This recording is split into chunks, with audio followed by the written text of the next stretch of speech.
Caros alunos, aqui é o professor Fábio Guerra, disciplina de História. Nós vamos estar falando sobre a batata. É um dos vegetais mais consumidos na América do Sul e do Norte. Ela é rica em carboidratos, sais minerais, vitamina C e poucas quantidades de vitaminas do complexo B. Surgiu nos Andes e nas ilhas chilenas. Foi levada para a Europa no século XVI e tornou-se base da alimentação devido à sua importância. Além de ser um dos vegetais mais utilizados nas Américas do Norte e Sul, principalmente por grandes redes de fast food. A batata é originária do Peru, onde foi cultivada desde as eras imemoriais pelo povo Inca. Em razão do seu alto rendimento e sua grande capacidade de adaptação, o cultivo foi largamente espalhado pelo mundo. É consumida frita, assada ou cozida, servida quente como acompanhamento à refeição principal ou fria como acompanhamento para a salada. A batata pode ser plantada em uma grande variedade de climas. Os maiores produtores de batata são Polônia, China, Estados Unidos, Alemanha e Índia. Agora vamos assistir ao vídeo.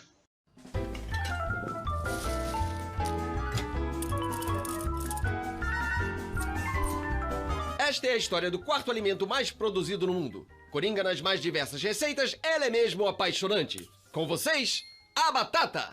Sua trajetória começa na fronteira entre Bolívia e Peru, na Cordilheira dos Andes. Uma lenda conta que o fundador mítico do Império Inca emergiu das águas do lago Titicaca para ensinar aos deuses o cultivo da batata. O que se sabe é que povos locais trabalharam durante milênios na sua domesticação e produziram, entre muitas variedades, a batata branca. Base da alimentação da civilização Inca, ela era homenageada nas mais diversas cerâmicas pré-colombianas. No século XVI, conquistadores espanhóis invadem o Império Inca e levam para a Europa este verdadeiro tesouro. Por se adaptar fácil em diversos climas e solos, ela era usada para combater as grandes fomes. Aqui no Brasil, durante a construção de ferrovias, técnicos vindos da Inglaterra a exigiam em suas refeições. Com isso, ela ganha o apelido de batata inglesa. Uma bela história vinda do sudeste peruano conta que nos Andes habitavam homens do mal que decidiram fazer todo o planeta passar fome. Para salvar a humanidade, deuses enviaram sementes fáceis de plantar. Não tardou para os homens maus destruírem tudo. Foi então que os deuses avisaram aos habitantes de bem para removerem a terra e recolherem os frutos escondidos daquelas plantas. Assim, eles conheceram a batata e, bem alimentados, derrotaram todo o mal. Que dádiva da natureza é esta batata! Nossa! Já imaginou tudo que passará pela sua cabeça na próxima receita com esta fartura em forma de protagonista? Sua mesa é sua casa. Essa é a sua batata de cada dia. Contemple e aprecie.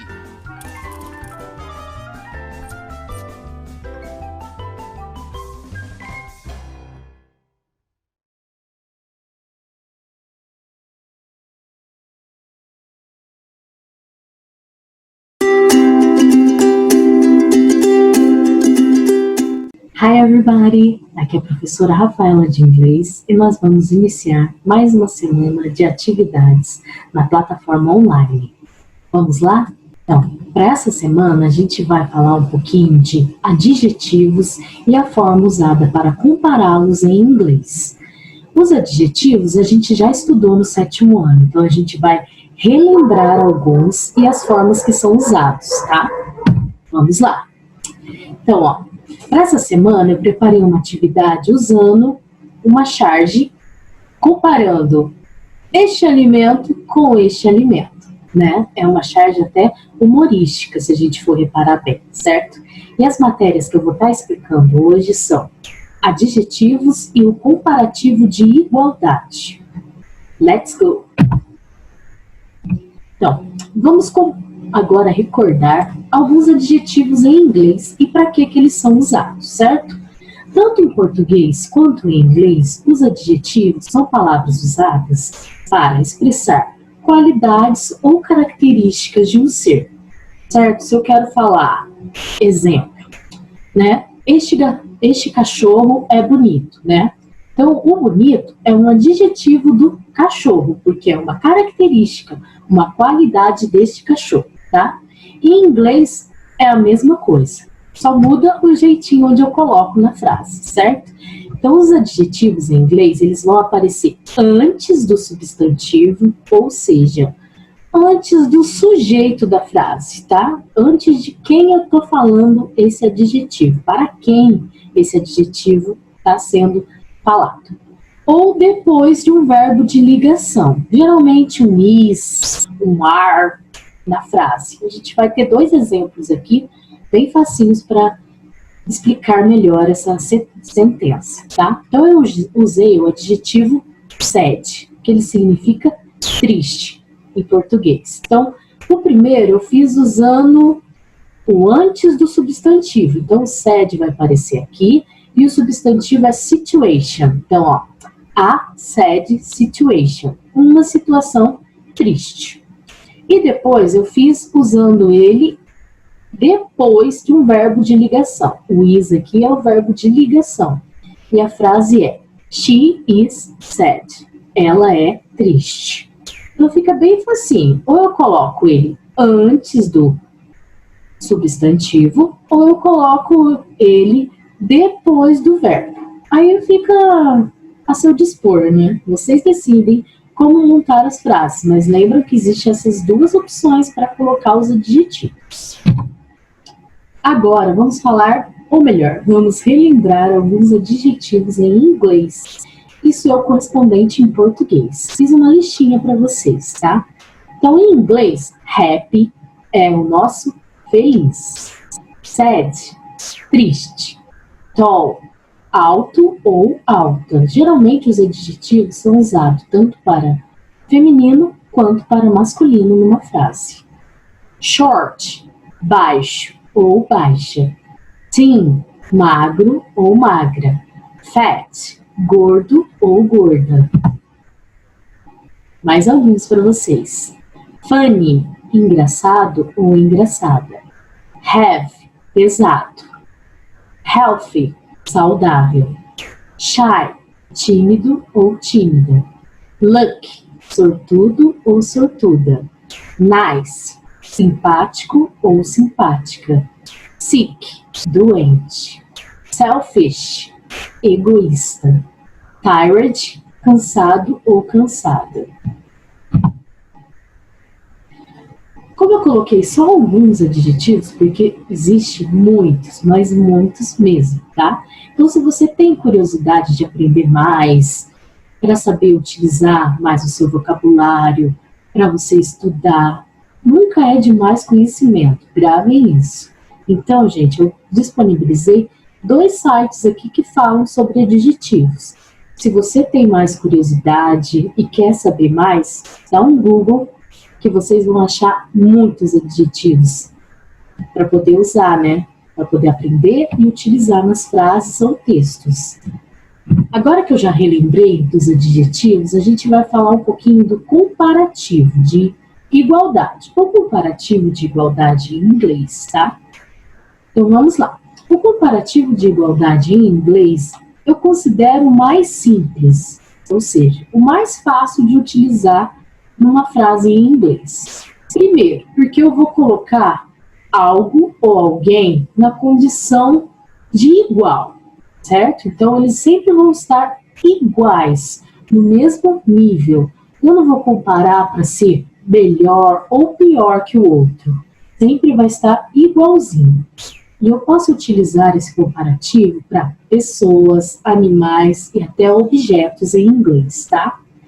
E para mim utilizar certinho ele, a gente precisa saber primeiro adjetivo, tá? Porque eu sempre vou estar utilizando um adjetivo e a regrinha, tá? A regra do comparativo de igualdade é a mais simples que tem.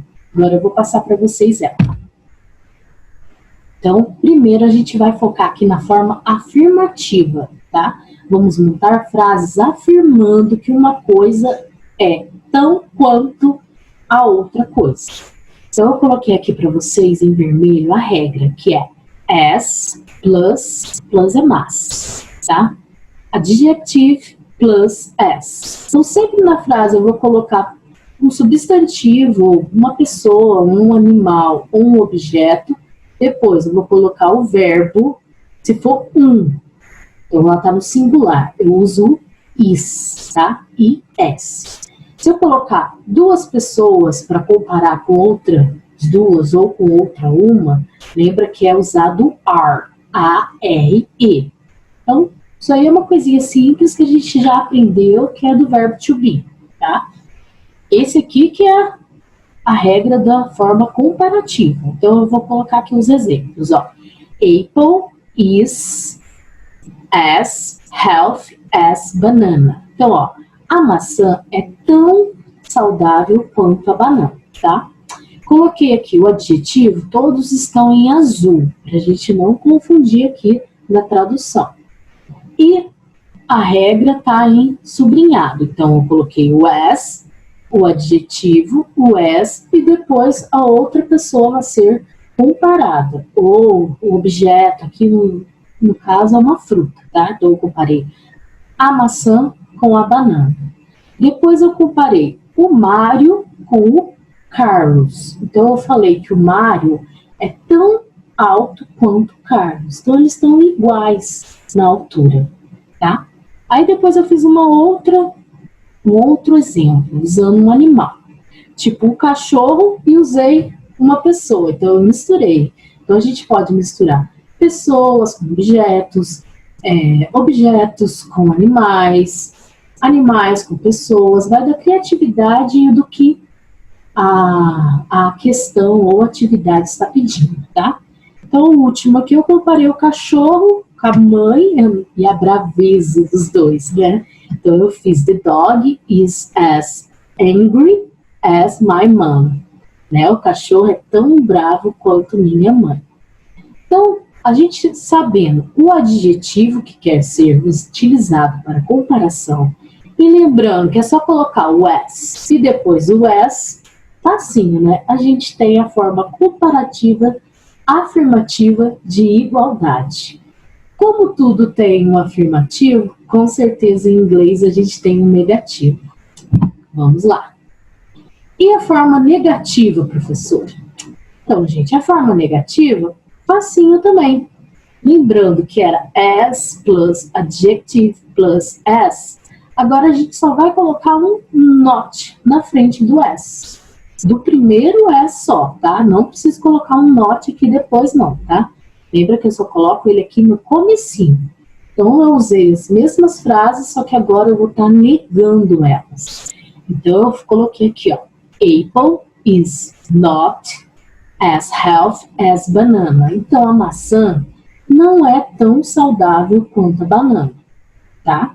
Então, se eu coloquei aqui um not, já estou colocando na forma negativa. Depois eu comparei de novo o Mário com o Carlos e depois o meu cachorro com a minha mãe. Então, ficou Mário is not as tall as Carlos. Ou seja, Mário não é tão alto quanto Carlos. E por último, my dog is not as angry as my mom. Ou seja, meu cachorro não é tão bravo quanto minha mãe. Então, lembrando, a forma afirmativa eu coloco as, o adjetivo, as, e depois a pessoa que eu quero comparar, né? Começando aqui também com uma outra pessoa, ou objeto, ou animal. E na negativa eu só acrescento o not. Então eu coloco not, as, o adjetivo, as, e depois o complemento, né? Que seria outro objeto, a outra pessoa ou outro animal a ser comparado, tá?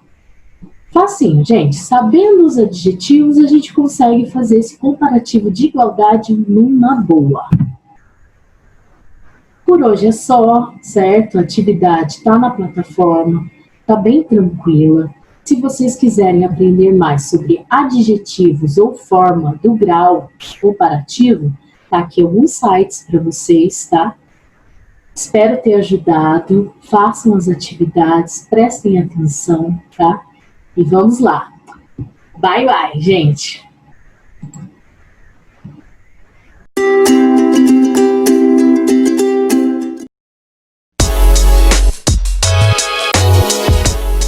Olá, alunos. Aqui quem fala é a professora Letícia.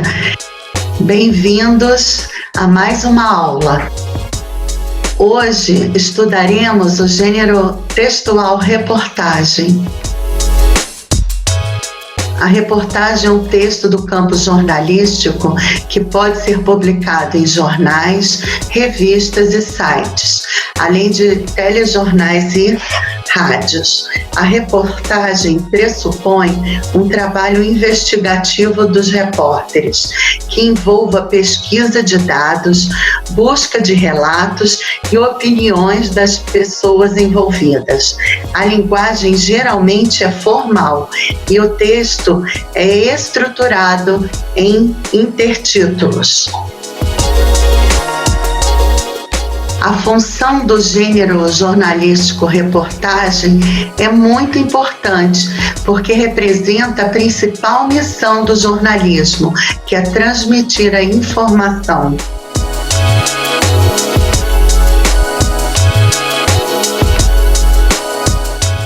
As principais características da reportagem são textos extensos, textos longos, com detalhamento de fatos, presença de títulos e subtítulos também. A linguagem é simples, clara e dinâmica. O uso dos discursos direto e indireto. O discurso direto é usado quando o jornalista transcreve exatamente a fala do entrevistado.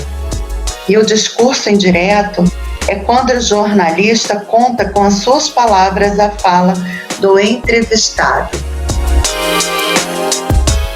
Objetividade e subjetividade. Em reportagens assinadas, o tom utilizado é o impessoal. Não há uso de primeira pessoa, a não ser no momento em que são transcritos os depoimentos envolvidos com os fatos relatados. Elementos presentes na reportagem. A reportagem responde às perguntas: o que aconteceu? O fato que aconteceu? Quem praticou a ação? Onde aconteceu? Como aconteceu? Por que aconteceu? E o quando aconteceu?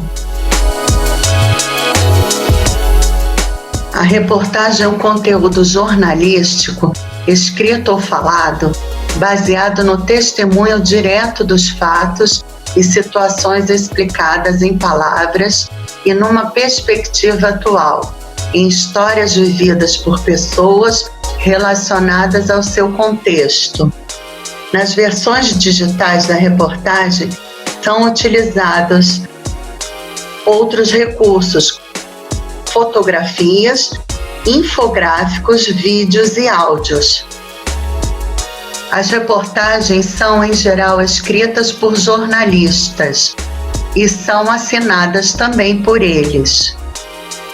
Os principais temas abordados em reportagens são sociais, políticos e econômicos. Aqui se encerra a nossa aulinha de reportagem. Eu gostaria que você visse nas atividades da plataforma que tem uma reportagem sobre refrigerantes.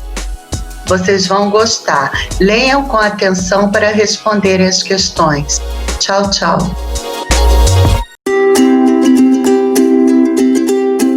Olá, alunos do 8º e 9º ano. Sejam bem-vindos à nossa aula de ciências.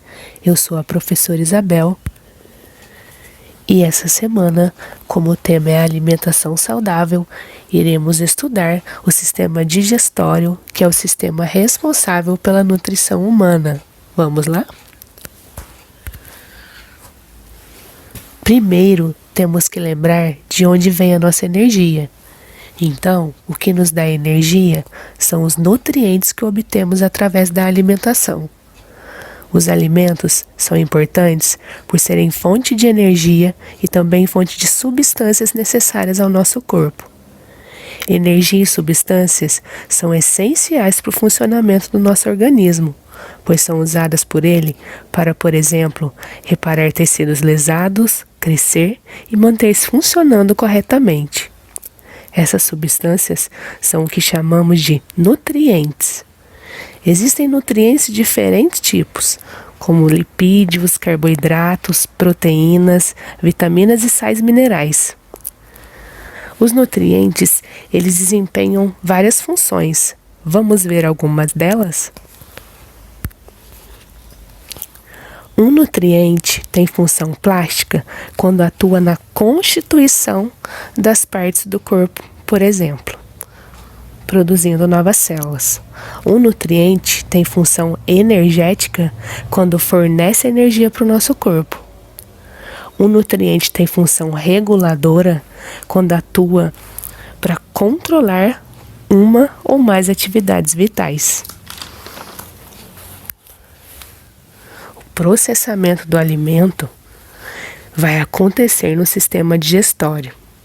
Então, o sistema digestório é responsável por processar os alimentos, absorver os nutrientes e excretar as sobras.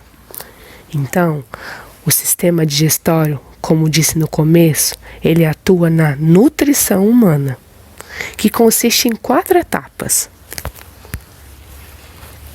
Essas etapas, então, envolvem um aproveitamento pelo organismo dos nutrientes, que são ingestão, digestão, absorção e eliminação. Antes de falarmos sobre elas, vamos ver alguns órgãos que compõem o sistema digestório?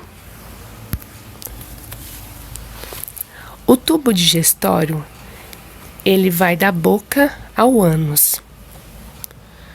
O pâncreas, a vesícula biliar, o fígado e as glândulas salivares, elas não fazem parte do tubo digestório. Elas são glândulas anexas a ele. Porém, elas fazem parte do sistema digestório.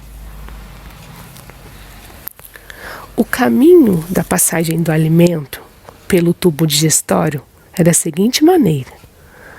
O alimento ele passa pela boca, ele passa pela faringe, pelo esôfago, ele chega no estômago, passa pelo intestino delgado, pelo intestino grosso, e a saída dos restos que não foram absorvidos vão sair então pelo reto, no ânus. Das etapas do processamento dos alimentos, a primeira delas é a de ingestão. Ingerir um alimento consiste em levá-lo à boca, mastigá-lo, claro, caso ele não seja líquido. Enquanto mastigamos os alimentos, eles são triturados pelos dentes. Eles são misturados à saliva. A saliva é o líquido produzido pelas glândulas salivares. Então, o alimento é engolido. Por que então que a comida que engolimos não vai para os pulmões? Então é graças à epiglote. No momento que engolimos a comida, um movimento automático de músculos faz abaixar a epiglote. Quando a epiglote abaixa, ela fecha a entrada da laringe, impedindo que o alimento vá para os pulmões. Depois que a comida passa da faringe para o esôfago, a epiglote volta a se elevar, abrindo então a entrada da laringe para a passagem de ar. A digestão é a segunda etapa, que é o processo no qual partículas dos nutrientes vão ser quebradas em partículas menores, para ser transportadas então através da membrana plasmática das células, que vão revestir o intestino. Ou seja, é a transformação de nutrientes em substâncias absorvíveis pelo corpo humano.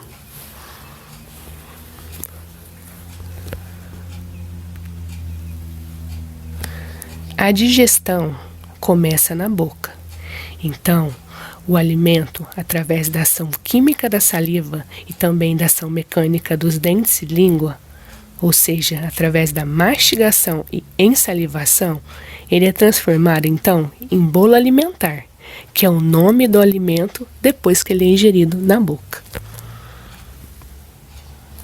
Então, o caminho do alimento até o estômago é boca, faringe, esôfago e estômago. No estômago é produzido o suco gástrico, que é um líquido que reveste as paredes do estômago. Movimentos do estômago vão misturar bem o bolo alimentar com o suco gástrico. Aí, esse bolo ele vai virar uma sopa bem grossa. O estômago ele se contrai e empurra o bolo alimentar para o intestino delgado.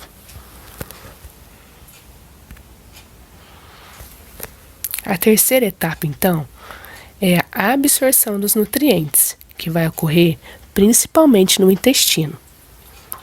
Nessa fase, os nutrientes eles vão passar para o sangue e são distribuídos para as diversas partes do corpo.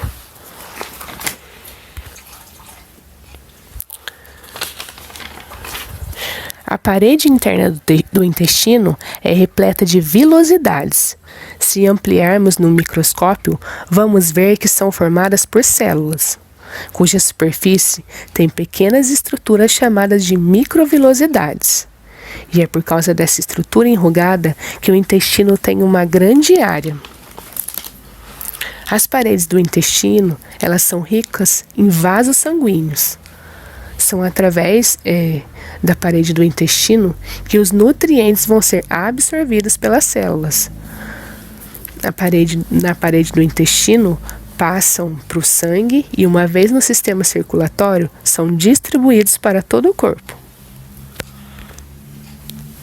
A última etapa, então, é a eliminação dos materiais que não foram absorvidos. Ao final do trajeto pelo intestino grosso, as fezes elas chegam ao reto, do qual sairão pelo ânus, na evacuação, completando então todo o processo do sistema digestório. Então é isso aí, galera. Obrigada a todos. Eu espero que vocês se cuidem, que vocês fiquem em casa se possível e que, se for sair, usem máscara. Caros alunos, aqui é o professor Fábio Guerra. Hoje nós vamos estar falando sobre o milho. Milho da América para o mundo. Seu nome de origem indígena, caribenha, significa sustento da vida. O milho é um cereal nutritivo, isto é, um tipo de grão usado como alimento. Por ser rico em carboidratos, é uma importante fonte de energia. Além disso, ele apresenta grandes quantidades de sais minerais, como fosfato de cálcio e as vitaminas do complexo B. Essas vitaminas e sais minerais são importantes na alimentação, ajudam no funcionamento do sistema nervoso e favorecem o crescimento e a resistência do organismo às infecções.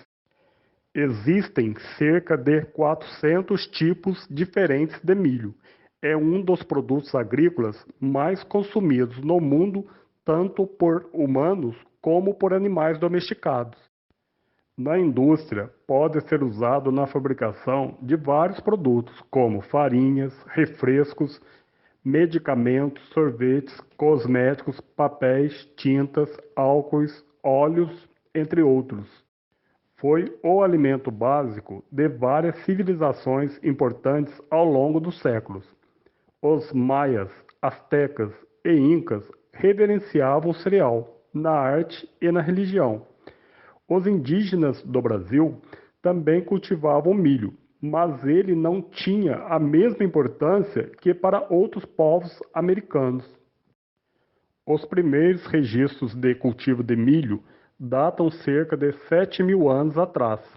Os vestígios mais antigos do cultivo foram encontrados em áreas próximas à atual cidade do México, no México. Quando os europeus chegaram à América, em 1492, o milho era cultivado tanto no norte como no sul do continente. O produto logo chamou a atenção dos conquistadores, que o levaram para a Europa, junto com outros produtos americanos como o tomate e a batata. Devido à facilidade de adaptação, a planta rapidamente se espalhou por toda a Europa, entrando nas cozinhas ricas e pobres, sendo usado no preparo de vários pratos. Da Europa, o milho foi levado para a África e a Ásia. Dificilmente se encontra um alimento que tenha tanta utilidade e seja presença tão constante no dia a dia da população mundial. Agora que vocês conheceram a história do milho, ótimas atividades a todos!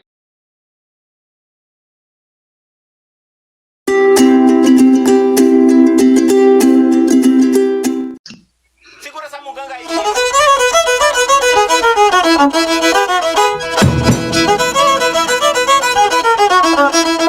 Olá, alunos, bem-vindos à 7ª semana das atividades da plataforma. Quem fala é a professora Letícia. Hoje vamos falar sobre o cordel.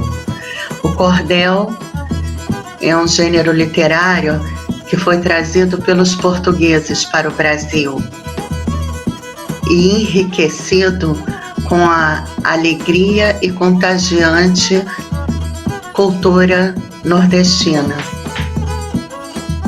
Literatura de cordel, também conhecida no Brasil como folheto de cordel, é um gênero literário popular escrito frequentemente na forma rimada, originado em relatos orais e depois impresso em folhetos.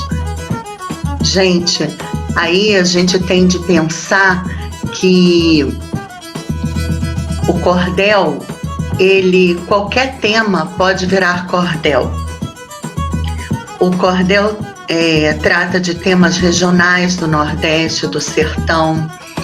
Ele fala de acontecimentos políticos e assuntos que nos fazem refletir. As características do cordel. Os cordéis ficam pendurados em varais de cordas para que as pessoas passem e escolham um do seu agrado e comprem. Por isso que recebeu o nome de cordel. A capa normalmente apresenta uma xilogravura. O que é uma xilogravura? É um tipo de impressão a partir de uma matriz de madeira, como se fosse um carimbo. É assim, tem uma tábua de madeira e o desenho é esculpido nessa madeira e vem com a tinta, passa-se tinta nessa madeira, né, com rolinho, e depois pinta a capa do cordel. O cordel é impresso em papéis rústicos, papéis simples. As principais funções, objetivos do cordel é a diversão e a reflexão. É um texto muito bem humorado, né? E fala sobre a cultura do sertanejo e vários assuntos também que nos fazem refletir. Nessa semana, o tema da semana das atividades da plataforma é a alimentação saudável. Então vocês vão ver que tem um texto de cordel específico desse assunto, alimentação saudável. O cordel é escrito em versos agrupados em estrofes. Os versos podem variar, as estrofes podem ter de 7, 8 ou 10 versos. No cordel, usada a norma não padrão da língua, porque retrata a linguagem popular. O cordelista, ele escreve assuntos do povo para o povo, então a linguagem é popular. O Patativa do Assaré, ele enalteceu bastante o sertanejo nordestino usando da sua linguagem. Gente, vale lembrar o seguinte: não existe um modo certo ou errado de se falar, apenas variedades diferentes que são adequadas ou não ao contexto da fala. O cordel apresenta muitas rimas que dão sonoridade e ritmo ao poema. As rimas dão sonoridade ao poema, um ritmo, uma musicalidade. E isso é importante porque ajuda o cordelista a memorizar a letra.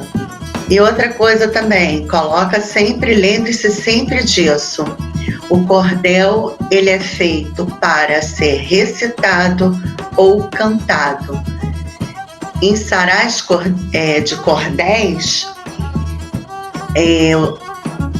muitos cordelistas são acompanhados pelos sanfoneiros. Foi muito gostoso falar com vocês sobre o cordel, que é um gênero textual que eu sou apaixonada. Espero ter passado coisas boas para vocês sobre esse gênero textual. Não se esqueçam de ler o texto 1 com bastante atenção para responder as questões. Bom trabalho e tchau, tchau. Até a próxima. Olá, queridos alunos. Vamos mais a uma semana de estudos. E nessa semana, nós vamos refletir aqui aquele livro da Regina Renault, Pela Porta do Coração. Eu sou professora de filosofia para crianças, me chamo Clary da Silva, e estou já há 12 anos nesta rede municipal. Vamos lá para a nossa temática de hoje. Vamos lá. Então, o nosso enunciado hoje é: as respostas para as questões da vida estão dentro de você. Você só precisa olhar, ouvir e confiar. Então, agora, neste momento, nós, com muita atenção, nós vamos procurar a ter um pensamento reflexivo dentro desta lição. Olhe bem, que lição bonita e maravilhosa. Lembre-se, fique atento a essa aula e faça as atividades. E vamos ver então o nosso enunciado de hoje. Olha que bonito. Pense, as respostas para as questões da vida estão dentro de você. Só precisa olhar, ouvir e confiar. Vamos então à leitura desse nosso texto de hoje. Se eles olhassem melhor para quem precisa de carinho, de amor e felicidade, para quem faz de um carrinho de lata ou de madeira seu lar, seu ninho. Vamos novamente, para a gente poder refletir bem e olhar que ponto tem a ver hoje com o nosso coração. Se eles olhassem melhor para quem precisa de carinho, de amor e felicidade, para quem faz de um carrinho de lata ou de madeira seu lar, seu ninho.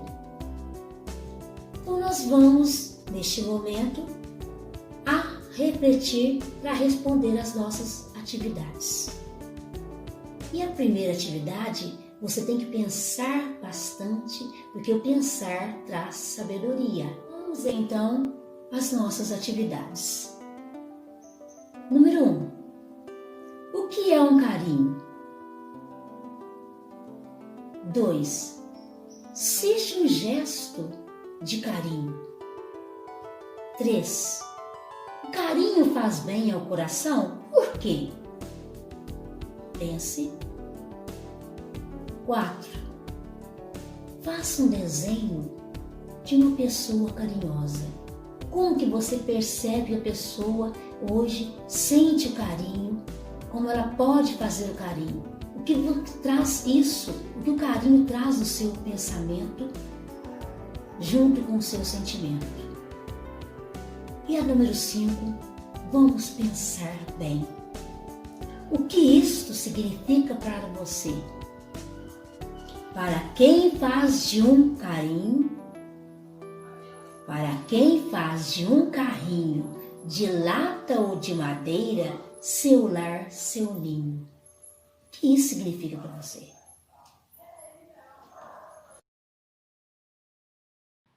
Olá, alunos. Eu sou a professora Paula, do 8º ano de Geografia, e hoje o nosso tema será alimentação saudável. A alimentação saudável se dá pelo consumo de alimentos naturais. Para falarmos de alimentação saudável, precisamos entender sobre a produção desses alimentos.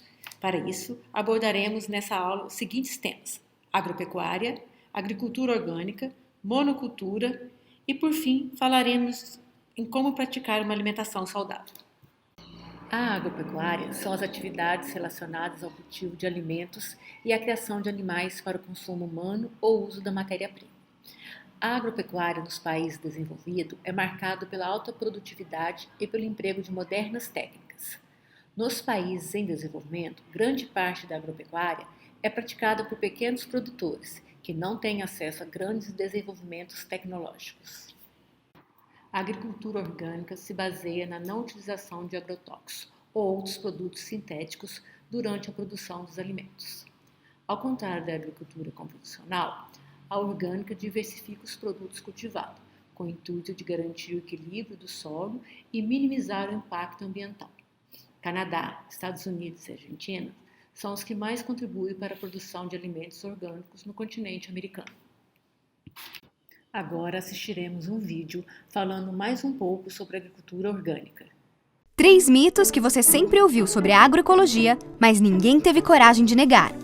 Mito número 1. Alimentos orgânicos são mais caros. Que nada! Os orgânicos parecem mais caros porque os supermercados onde a gente costuma comprar cobram até 4 vezes mais do que as feiras. Mito número 2. A agroecologia é menos produtiva do que a agricultura convencional. A agroecologia é tão ou mais produtiva do que a agricultura convencional e ainda tem uma vantagem. A produção agroecológica enriquece o solo e é capaz de continuar produzindo indefinidamente. Os agrotóxicos e fertilizantes químicos vão deixando a terra fraca e as águas contaminadas. Mito número 3. Adotar a agroecologia significa voltar ao tempo das cavernas. Na verdade, a lógica de produção agroecológica é repleta de conhecimento e tecnologia. A diferença é que a agricultura convencional segue sempre a mesma receita, enquanto que a agroecologia usa muitas receitas diferentes. É toda uma enciclopédia de conhecimento espalhada na cabeça das pessoas e das comunidades. Quer saber? Mundialmente, a gente já estraga o solo de uma área maior do que o estado do Rio de Janeiro. E 24% das terras do planeta não produzem como antes. E a culpa é do mau uso do solo. Tem mais! No mundo, a gente consome 4,5 bilhões de litros de agrotóxicos. E o Brasil é o campeão. Queremos uma agricultura que possa alimentar o mundo. Sempre. E você? Como quer a sua agricultura?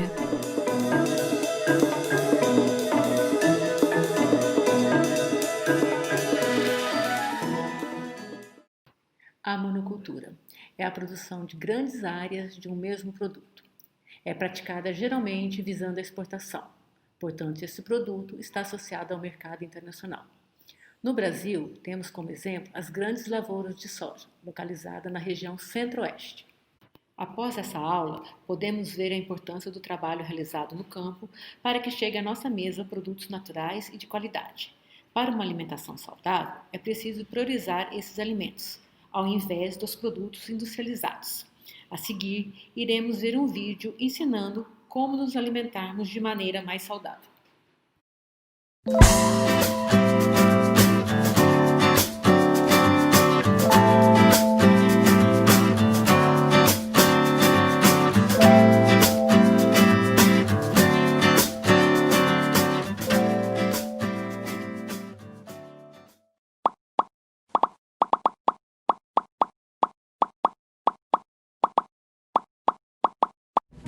O Brasil do arroz com feijão está mudando.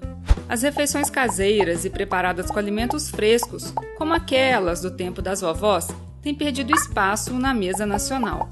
O brasileiro tem consumido cada vez mais comida pronta e produtos ultraprocessados, que contribuem para o avanço de doenças crônicas e principalmente a obesidade.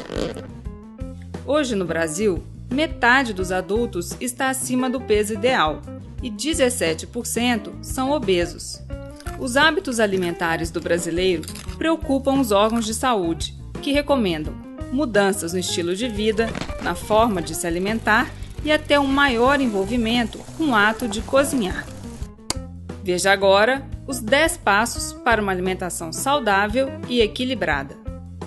1. Faça dos alimentos frescos a base da sua alimentação. Essa é a regra de ouro. Os alimentos in natura são mais balanceados e contêm mais nutrientes. 2. Use com moderação óleos, gorduras, sal e açúcar. Esses ingredientes, em pequenas quantidades, deixam a comida mais saborosa sem desbalancear o teor nutricional. 3. Limite o consumo dos alimentos processados.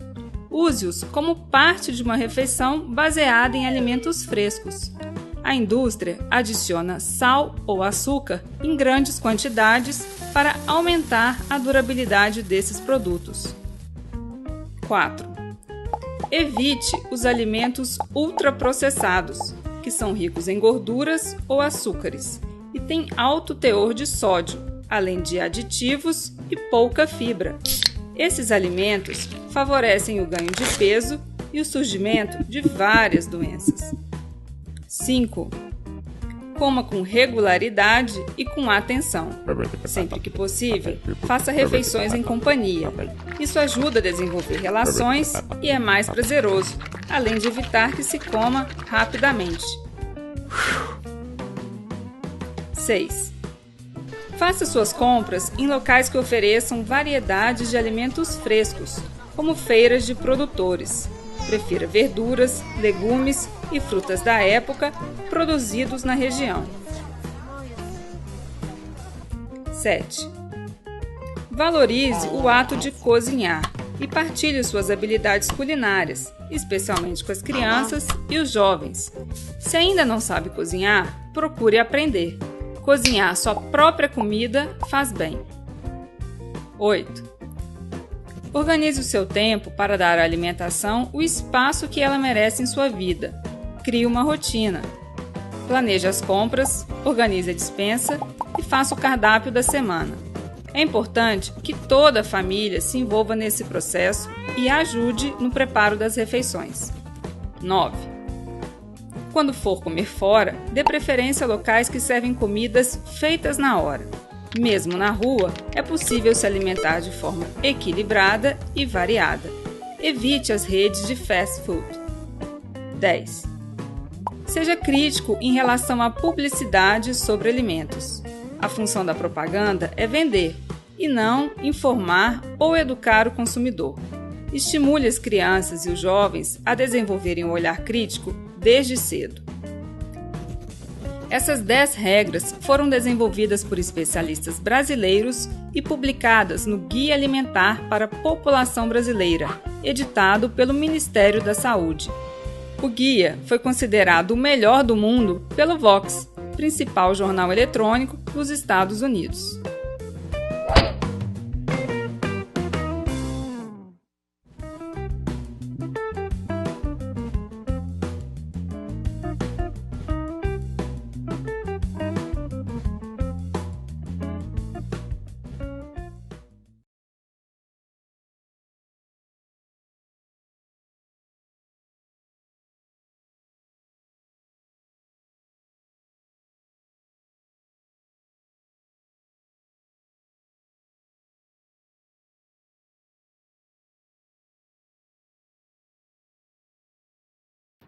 Chegou a hora de realizarmos as atividades da apostila. Leiam atentamente os textos e respondam às questões. Bons estudos! Porcentagem matemática, 8º ano. Porcentagem envolve diversas situações com que nos deparamos frequentemente em nosso cotidiano. Por exemplo, em indicadores econômicos, resultados de pesquisas ou promoções. Entendemos porcentagem como sendo a razão entre um número qualquer e 100, sendo representado pelo símbolo %. Utilizamos a ideia de porcentagem para representar partes de algo inteiro. Sabemos que a porcentagem é uma razão, logo pode ser representada por uma fração, que por sua vez pode ser escrita na forma decimal. De modo geral, se temos o número acompanhado pelo símbolo %, basta dividir por 100, ou seja, x% é igual a x sobre 100. Esse x pode ser qualquer número que a gente escolher. Exemplo, se for 10%, igual a 10 sobre 100. Agora vamos ver alguns exemplos que mostram as diferentes representações de porcentagem. Lembre-se, para transformar a porcentagem em fração, basta dividir o número que acompanha o símbolo % por 100 e simplificar a fração quando possível. Para transformar a fração em forma decimal, basta realizar a divisão. Então tá lá, 2% é igual a 2 sobre 100, que é igual a 1 sobre 50, que é igual a 0,02. 10% igual a 10 sobre 100, que é igual a 1 décimo, que é igual a 0,1, entre outros exemplos aí. Perceba que quando escrevemos a porcentagem 100%, é o mesmo que considerar um inteiro, ou seja, quando consideramos 100% de algo, estamos levando em conta o total daquilo. No caso de 210%, estamos considerando mais que o inteiro, isto é, consideramos 2,1 vezes o total. Para fazer o caminho de volta, ou seja, dado uma fração ou número decimal para ser escrito na forma percentual, basta multiplicar o número em questão por 100. Veja, se eu tenho 0,23 aqui e multipliquei por 100, eu vou voltar a ter 13%. 0,05 vezes 100, 5%, 0,8 vezes 100, 80%, 4 vezes 100, 400%. Como calcular a porcentagem? Para realizar o cálculo da porcentagem de um valor, basta multiplicar esse valor pela porcentagem em sua forma decimal ou fracionária. Então vamos lá, calcule 50% de 600. Sabemos que 50% é igual a 0,5, que é 50 dividido por 100. Assim, basta fazer a substituição e multiplicar os valores. Veja, 0,5 vezes 600 é igual a 300. Podemos também substituir os 50% na forma fracionária, ficando 50% de 600 é igual a 50 sobre 100 vezes os 600, que é igual, se eu simplificar essa fração aqui, eu vou obter 1 meio vezes 600. 600 dividido por 2 também é igual a 300. Agora vamos a alguns exemplos. Exemplo 1. Durante um levantamento realizado pela prefeitura de uma cidade, constatou-se que cerca de 17% dos alunos matriculados nas escolas municipais não consumiam a quantidade adequada de nutrientes diariamente. Sabendo que a cidade possui 150 mil habitantes e desses 8% estão matriculados na rede municipal, calcule o número de alunos que não estão se alimentando de maneira adequada. Para resolver esse exemplo, primeiro vamos colocar os dados. A porcentagem 1, 17%, é a porcentagem dos alunos sem alimentação adequada. A porcentagem 2, 8%, que é a porcentagem dos alunos matriculados na rede municipal. A quantidade de habitantes é 150 mil, a quantidade de alunos matriculados e a quantidade de alunos sem alimentação a gente ainda vai descobrir. Primeiro, vamos calcular o número de alunos matriculados na rede municipal, que é 8% de 150 mil. Transformei o 8% numa fração, 8 sobre 100, e multipliquei por 150. 8 vezes 150 mil dividido por 100. Efetuando a multiplicação de 8 vezes 150 mil, eu chego em 1.200.000 e divido por 100. Corto esses dois zeros aqui, obtenho o número de 12 mil alunos. Agora, de posse do número de alunos matriculados, podemos calcular o número de alunos que não consomem as quantidades adequadas de nutrientes, que é 17%. Então, 17% de 12 mil. 17 sobre 100 vezes 12 mil. 17 vezes 12 mil dividido por 100, aqui eu multiplico 17 por 12 mil. 204 mil dividido por 100. Corto dois zeros aqui, ó. Esses dois zeros aqui eu posso cortar. Então, 2.040 alunos. Logo, o número de alunos é 2.040. Agora vamos ao exemplo 2. Durante um levantamento realizado por uma pesquisadora com os alunos de uma cidade, foi perguntado a eles sobre seus hábitos de alimentação saudáveis e não saudáveis. Os dados foram tabulados nos dois gráficos a seguir. Nesse gráfico, temos a porcentagem de meninos, meninas e o total deles que consomem verduras, sucos e arroz e feijão.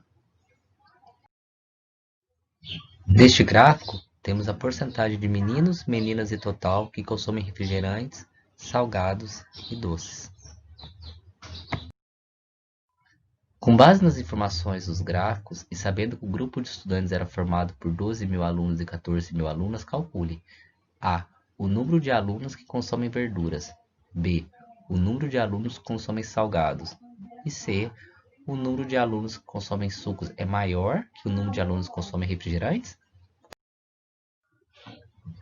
Na letra A, devemos calcular 38,1% de 14.000. Assim, 38,1% de 14.000, eu posso representar o 38,1% por 38,1 dividido por 100, vezes o 14.000. 38,1 vezes 14.000 dividido por 100. Aqui eu multipliquei o 38,1 vezes 14.000. Dividido por 100 eu posso cancelar esses dois zeros aqui, ó, posso cortá-los. Aqui. Total de alunos, 5.334. Na letra B, devemos calcular 23% de 12.000. Assim, 23% de 12.000, eu represento 23% como uma fração centesimal, 23 sobre 100 vezes 12.000. 23 vezes 12.000 dividido por 100, aqui na linha de baixo eu vou multiplicar o 23 por 12.000, dá 276.000, e dividido por 100. Aqui, novamente, eu posso cortar os dois zeros em cima, dois zeros embaixo, e obter 2.760 alunos. Na letra C, devemos efetuar dois cálculos. O número de alunos que consomem suco e o número de alunos que consomem refrigerantes. Assim, o primeiro cálculo. Para a gente calcular o número de alunos que consomem suco, precisamos calcular 50,8% de 12.000, que é o número de alunos. Eu transformei o 50,8% numa fração centesimal. Isso é uma fração que tem 100 no denominador. Então ficou 50,8 dividido por 100 vezes 12.000. Na linha de baixo eu multipliquei 50,8 vezes 12.000 dividido por 100. Na parte aqui na frente eu coloquei o resultado da multiplicação de 50,8 por 12.000, que é 609.600, e dividi por 100. Cortei os dois zeros aqui, ó. 6.096 alunos consomem suco. Agora vamos partir para o cálculo 2, o de alunos que consomem refrigerantes. 34,5% de 14.000, eu vou realizar no mesmo procedimento do que no primeiro cálculo. Vou transformar o 34,5 numa fração centesimal, denominador 100, e vou multiplicar por 14.000. 34,5 vezes 14.000 dividido por 100 é igual a 483.000 dividido por 100. Novamente aqui eu posso cortar os dois zeros aqui, em cima e embaixo, e obter 4.830 alunos. Verifica-se então que o número de alunos que consomem suco é sim maior que o de alunos que consomem refrigerantes. Nesse último slide, deixei algumas opções de sites da internet para quem quisesse aprofundar no assunto dessa aula, que foi sobre porcentagens. Bem, alunos, a aula foi essa. Qualquer dúvida sobre o caderno de questões, não deixem de perguntar ao professor nos grupos dos horários determinados. Uma boa semana a todos e até qualquer hora. Oi, tudo bem? Eu sou o professor Blas da Rede Municipal de Ensino, atuo no bairro São Geraldo e também no Ciência Santa Luzia. Eu queria falar com você um pouquinho sobre a alimentação. É importante a pessoa, todos os seres humanos precisam de comer para a sobrevivência. E se queremos ter uma alimentação saudável, de acordo com a Organização Mundial da Saúde, nós precisamos incluir em nossa alimentação frutas, legumes e verduras. E aí sim teremos uma alimentação equilibrada. Caso contrário, a gente ficarmos devendo para nós mesmos nutritivos. A alimentação, na história dela, ela tem sofrido grandes influências do agronegócio, que reduziu o número de produção para grão só, sobretudo para exportação. Se você não sabe, mas 70% da nossa alimentação vem da agricultura familiar, que os pequenos agricultores cujo incentivo na nossa nação daí não é tão importante. E mais, a alimentação, ela, de acordo com a região do mundo, ela varia. Ela leva em conta as culturas. É verdade que todo mundo precisa se alimentar para sobreviver, mas é verdade também que em regiões do mundo em que a pessoa come determinados produtos ou alimentos que aqui na nossa região não se come. Aprende-se a comer. Então a alimentação ela é impregnada de cultura. Quando falamos de alimentação, falamos do direito que a pessoa tem de se alimentar. Se a gente for prestar bem a atenção, a gente vai verificar que muitas pessoas, em função da exclusão social em que vivem, elas são privadas de ter pelo menos 3 refeições ao dia. Não porque não tem alimento, não porque elas não estejam perto de alimento, mas sobretudo porque elas estão excluídas desse sistema econômico que exclui a maioria das pessoas, concentra a renda e exclui aqueles que são mais pobres. Então, precisa muita coisa mudar ainda em termos de alimentação. A alimentação, quando é inadequada, ela vai causar obesidade, a gente vai perceber isso, e a obesidade é causadora de inúmeras doenças. Então, repito, é importantíssimo que a pessoa se alimente adequadamente para que ela tenha uma saúde, né, de qualidade, uma vida saudável. Passa pela alimentação isso tudo. Uma das grandes parceiras de uma alimentação saudável é a escola. A escola oferece aos jovens e adolescentes e crianças 25% praticamente da sua alimentação necessária diária. Então, você vai ler o texto depois, você vai verificar todas essas palavras que eu falei com muito mais detalhes, e aí você vai ver que despertará em você que é extremamente importante, então, para as nações fixarem os olhos na alimentação.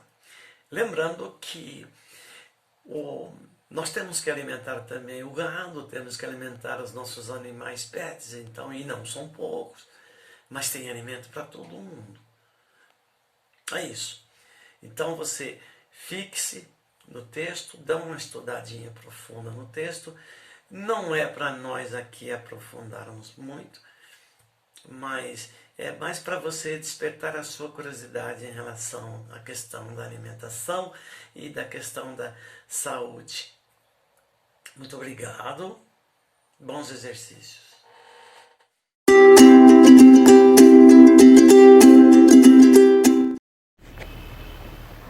Boa tarde, 9º ano, professora Leia aqui de Geografia.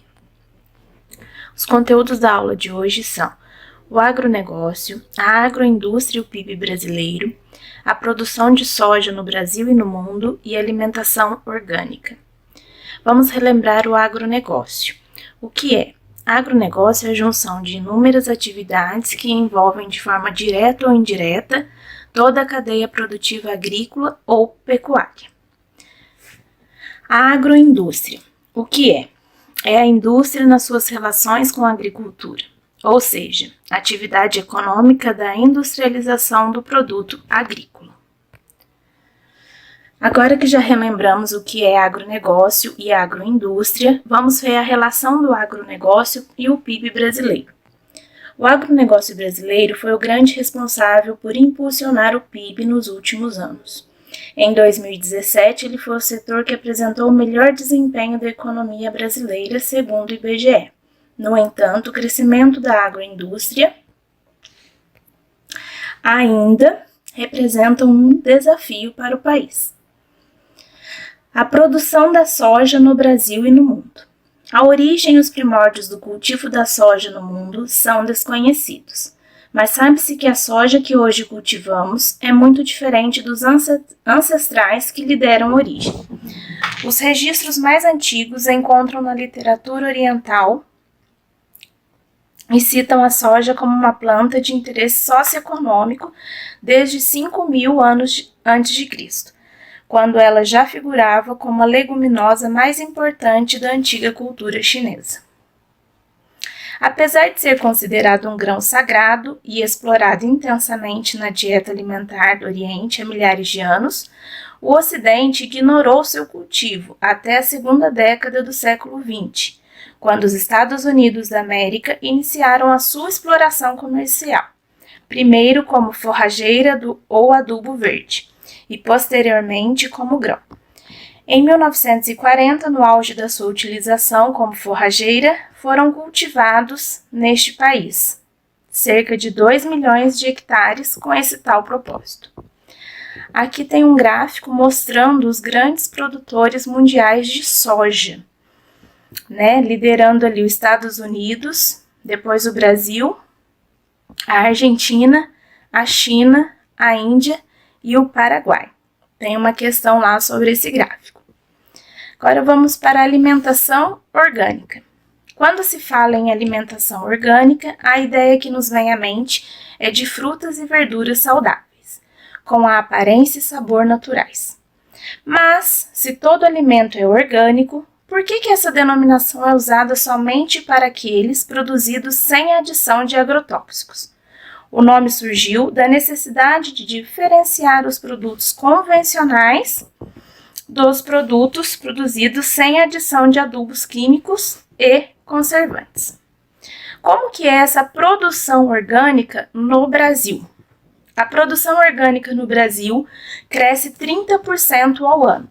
Esse aumento se justifica pela busca constante da população por uma alimentação mais saudável, livre de substâncias tóxicas. Bons estudos e fique em casa! Caros alunos, aqui é o professor Fábio Guerra. Hoje nós vamos estar falando sobre o milho, milho da América para o mundo.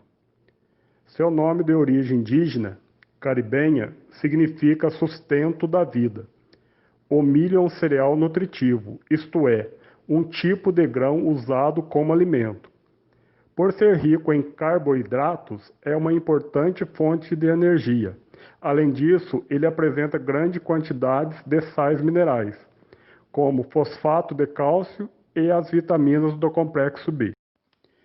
Essas vitaminas e sais minerais são importantes na alimentação, ajudam no funcionamento do sistema nervoso e favorecem o crescimento e a resistência do organismo às infecções. Existem cerca de 400 tipos diferentes de milho.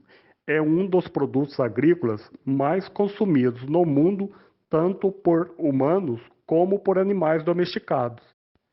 Na indústria, pode ser usado na fabricação de vários produtos, como farinhas, refrescos, medicamentos, sorvetes, cosméticos, papéis, tintas, álcoois, óleos, entre outros. Foi o alimento básico de várias civilizações importantes ao longo dos séculos. Os maias, astecas e incas reverenciavam o cereal na arte e na religião. Os indígenas do Brasil também cultivavam milho, mas ele não tinha a mesma importância que para outros povos americanos. Os primeiros registros de cultivo de milho datam cerca de 7.000 anos atrás. Os vestígios mais antigos do cultivo foram encontrados em áreas próximas à atual cidade do México, no México. Quando os europeus chegaram à América, em 1492, o milho era cultivado tanto no norte como no sul do continente.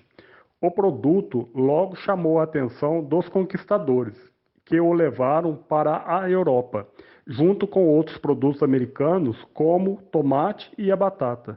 Devido à facilidade de adaptação, a planta rapidamente se espalhou por toda a Europa, entrando nas cozinhas ricas e pobres, sendo usado no preparo de vários pratos. Da Europa, o milho foi levado para a África e a Ásia. Dificilmente se encontra um alimento que tenha tanta utilidade e seja presença tão constante no dia a dia da população mundial. Agora que vocês conheceram a história do milho, ótimas atividades a todos!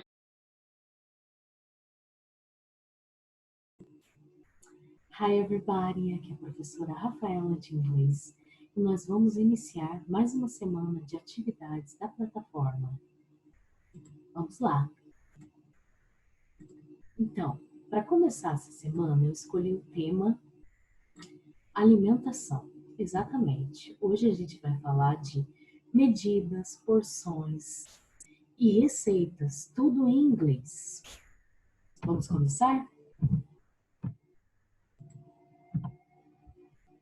Let's go!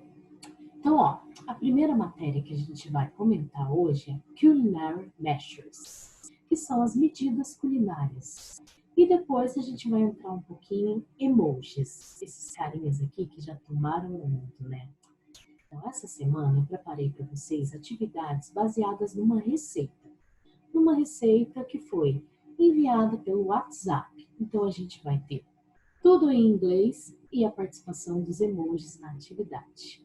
Vamos lá.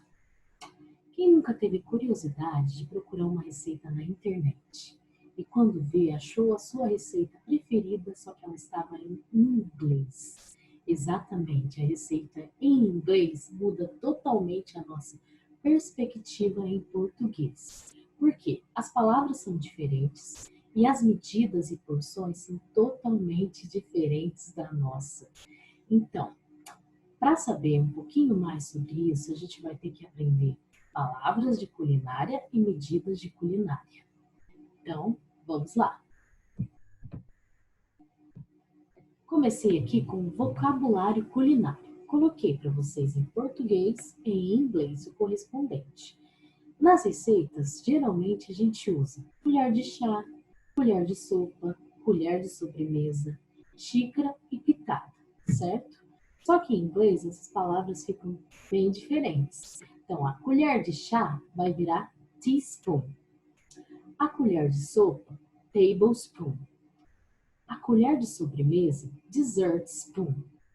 A xícara vai virar um falso cognato aqui, ó, vai virar um cup. Exatamente, quando a gente já olha essa palavra cup, a primeira coisa que vem na mente é um copo. E se você colocar um copo ao invés de uma xícara, pode ter certeza que a sua receita vai desandar. Então não pense que cup, apesar de ser bem parecido com copo, é copo, viu gente? Na receita é sempre xícara. E pitada é um pinch.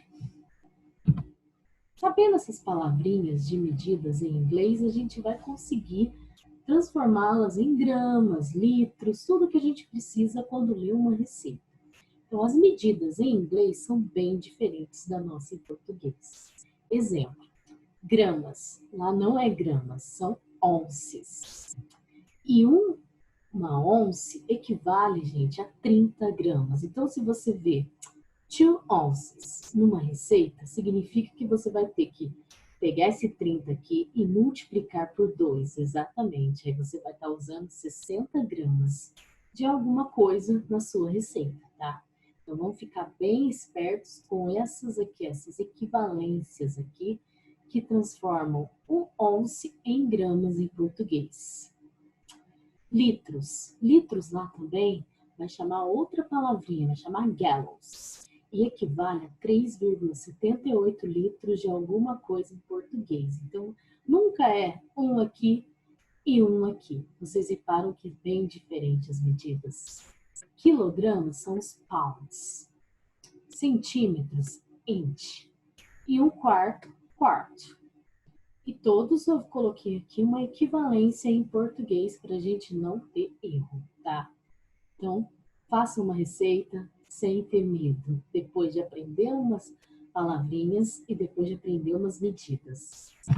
Lógico, fui bem sucinta, né, na explicação. Se vocês querem saber mais sobre esse assunto culinária, dá um Google, exatamente. Entre nesses sites aqui, que tem algumas medidas culinárias em inglês, tem medidas e tipos de forno em inglês. para não ter erro na hora de fazer a sua receita, tá bom? Agora vamos mudar um pouquinho de assunto. Vamos sair um pouco da cozinha e vamos para os nossos queridinhos emojis.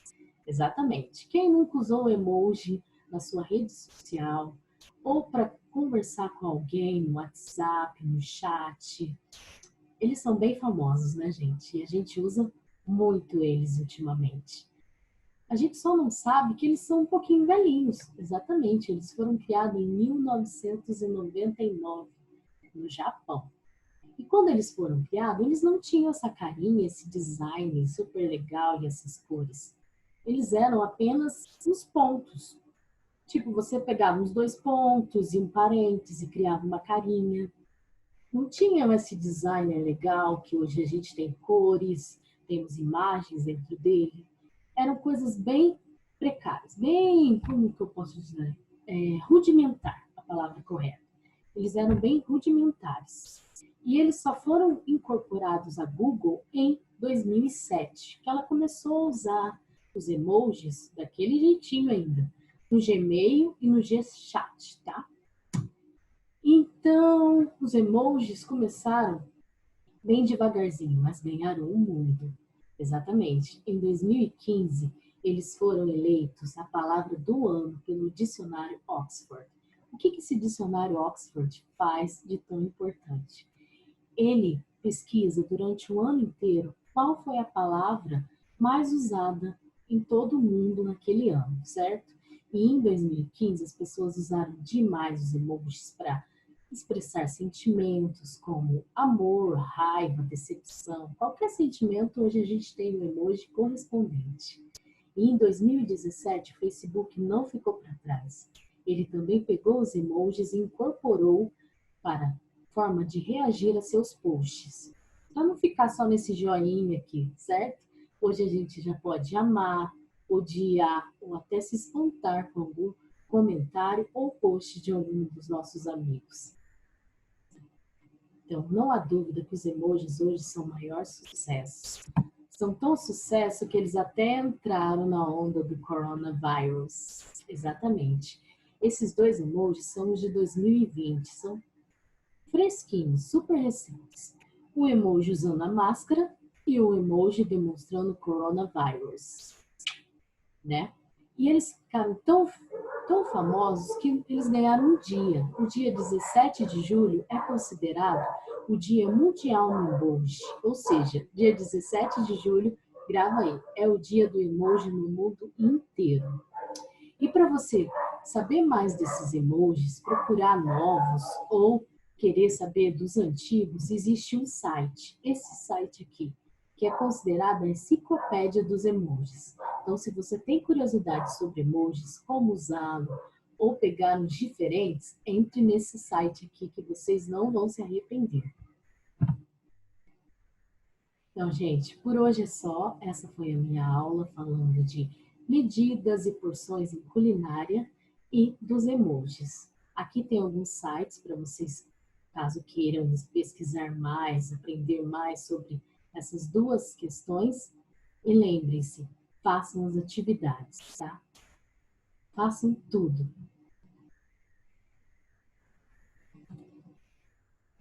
Bye, bye. Então, alunos, na aula de matemática do 9º ano, falaremos sobre o comprimento da circunferência e a área do círculo.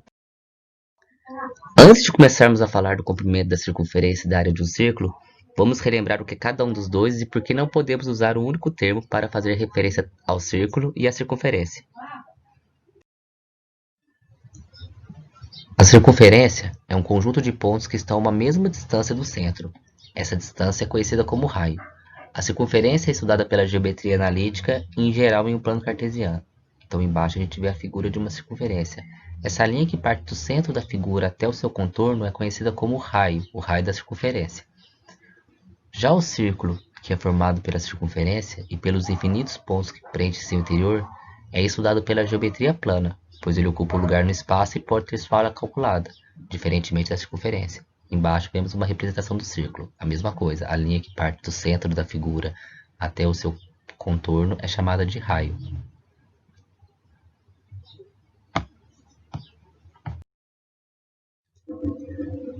Como calcular o perímetro de uma circunferência? O perímetro é a medida do contorno do objeto, e nos polígonos, o perímetro é dado a partir da soma de todos os seus lados. Já na circunferência, o perímetro é obtido quando calculamos o seu comprimento.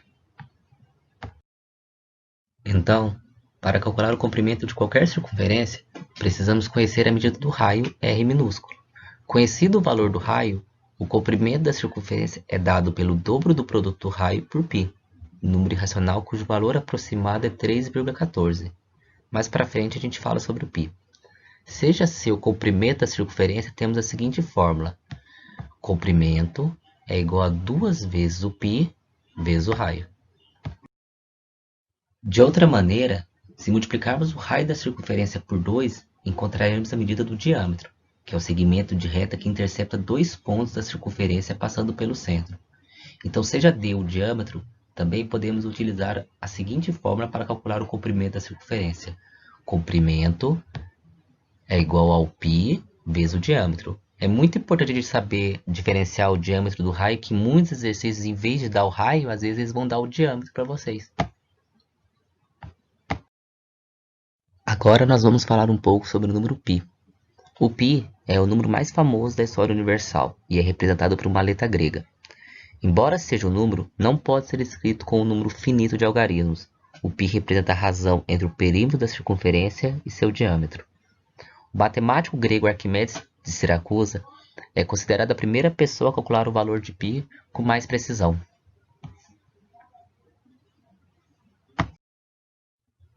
Vamos agora a alguns exemplos.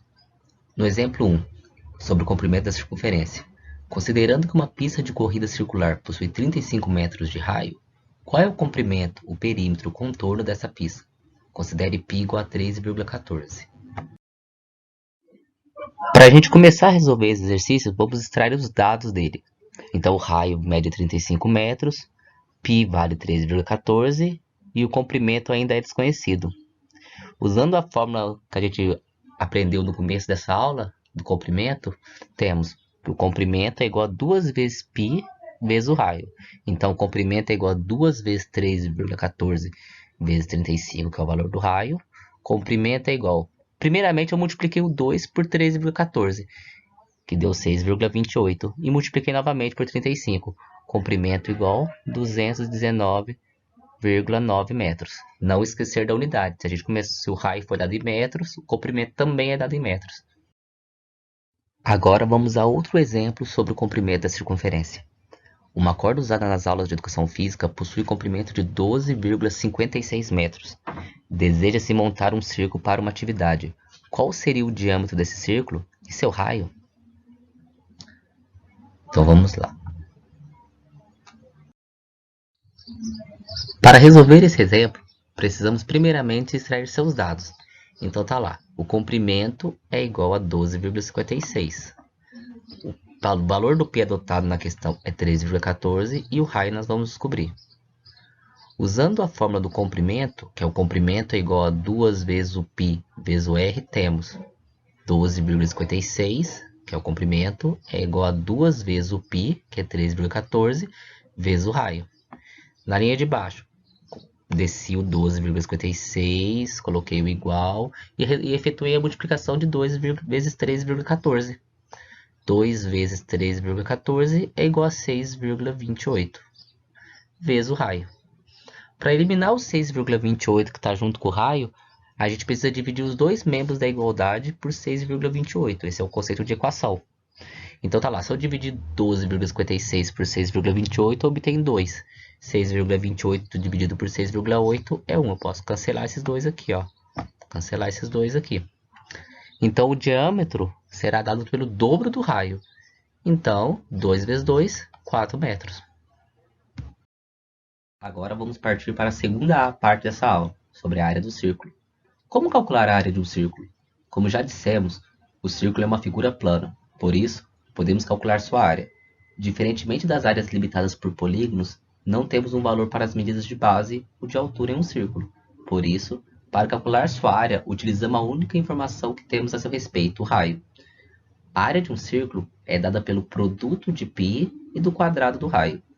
Então, seja a área do círculo, temos a seguinte fórmula. Área igual a π vezes o quadrado do raio. Ainda a respeito da área do círculo, convém a gente nunca esquecer que se a medida do raio for dado em centímetros, a área do círculo será dada em centímetros quadrados. Se a medida do raio for dada em metros, a área do círculo será dada em metros quadrados, e assim sucessivamente. Agora vamos resolver um exemplo sobre a área do círculo. Uma escola da cidade de Pouso Alegre cultiva hortaliças em um canteiro em formato circular de diâmetro 4 metros. Deseja-se, no entanto, duplicar a área de cultivo com a finalidade de enriquecer o cardápio da escola. Nessas condições, qual é a área ocupada atualmente e qual será a nova área após a ampliação? Então vamos extrair os dados. O diâmetro é 4 metros, o π é igual a 3,14, o raio a gente não tem ainda e nem a área. Inicialmente, precisamos descobrir o valor do raio do canteiro. Como o raio é a metade do valor do diâmetro, dividimos 4 por 2. Logo, o valor do raio é 2 metros. Agora, usando a fórmula da área, temos área igual a 3,14, que é o valor do π, vezes 2 ao quadrado. 2 ao quadrado, que é o raio ao quadrado. Então, a área vai ser igual a 3,14 vezes o quadrado de 2, que é 4. Então, a área é 12,52. Essa é a área atualmente ocupada. Finalmente, calculamos o dobro do valor da área atualmente ocupada, multiplicando por 2 para encontrar a área após a ampliação. Assim, a área 2, que é a área depois da ampliação, vai ser igual à área atual, que é 12,52, vezes o 2, que é o dobro. Então, a área após a ampliação é 25,04 metros quadrados. Não esquecer da unidade. Nesse último slide, deixei para vocês algumas opções de sites da internet para quem quiser se aprofundar no assunto. Bem, alunos, a aula foi isso. Realizem todas as atividades do caderno de questões e, na mínima dúvida, chamem o professor nos grupos nos horários determinados. Uma boa semana para vocês e até qualquer hora. Olá, queridos alunos. Vamos mais a uma semana de estudos. E nessa semana, nós vamos refletir aqui aquele livro da Regina Renault, Pela Porta do Coração. Eu sou professora de filosofia para crianças, me chamo Clary da Silva, e estou já há 12 anos nesta rede municipal. Vamos lá para a nossa temática de hoje. Vamos lá. Então, o nosso enunciado hoje é as respostas para as questões da vida estão dentro de você. Você só precisa olhar, ouvir e confiar. Então agora, neste momento, nós, com muita atenção, nós vamos procurar a ter um pensamento reflexivo dentro desta lição. Olhe bem, que lição bonita e maravilhosa. Lembre-se, fique atento a essa aula e faça as atividades. E vamos ver então o nosso enunciado de hoje. Olha que bonito! Pense, as respostas para as questões da vida estão dentro de você. Só precisa olhar, ouvir e confiar. Vamos então à leitura desse nosso texto de hoje. Se eles olhassem melhor para quem precisa de carinho, de amor e felicidade, para quem faz de um carrinho de lata ou de madeira seu lar, seu ninho. Vamos novamente, para a gente poder refletir bem e olhar que ponto tem a ver hoje com o nosso coração. Se eles olhassem melhor para quem precisa de carinho, de amor e felicidade, para quem faz de um carrinho de lata ou de madeira seu lar, seu ninho. Então nós vamos, neste momento, a refletir para responder às nossas atividades. E a primeira atividade, você tem que pensar bastante, porque o pensar traz sabedoria. Vamos então às nossas atividades. Número 1. O que que é um carinho? 2. Seja um gesto de carinho. 3.